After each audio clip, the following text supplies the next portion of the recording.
Il y a eu une réunion à l'Élysée, je ne sais pas si vous y étiez, Karima Katim, mais une réunion où Mais il a demandé, le le président de la République a demandé à retisser les liens entre la France et l'Algérie. Moi, j'ai un copain qui y était, il m'en a un peu parlé, mais ce que je veux dire, c'est qu'un chef d'État qui veut briller, qui veut laisser sa trace dans l'histoire, bon, on peut pas dire que le mandat de Macron était glorieux, mais au moins là-dessus, c'est comme ça qu'il a commencé, hein, c'est de dire, une fois pour toutes, il faut effectivement écrire l'histoire, ils font ces commissions mixtes, de dire, écoutez, la France reconnaît et demande au peuple algérien pardon, et je dis bien demande pardon, parce qu'on ne peut pas dépasser le pardon. On reconnaît les crimes, on demande pardon parce que c'était effectivement, comme il disait, un crime de guerre, un crime contre l'humanité.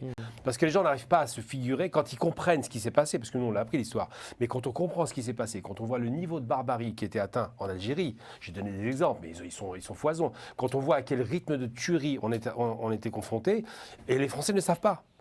Je vois beaucoup de Français qui sont totalement ignorants. Et quand ils le découvrent, comme Apathy, ils sont médusés et horrifiés. Le char, machin, c'est pas bon. Ce que je veux dire, c'est qu'ils sont ignorants des faits parce qu'on leur donne pas la vérité. Et je dirais que pour dépasser ces douleurs, il faut que M. Macron, en tant que chef d'État, je parle l'homme politique, chef d'État et non pas le candidat, dise à l'Algérie, nous demandons, nous la France, l'État français donc, demande pardon pour les crimes commis.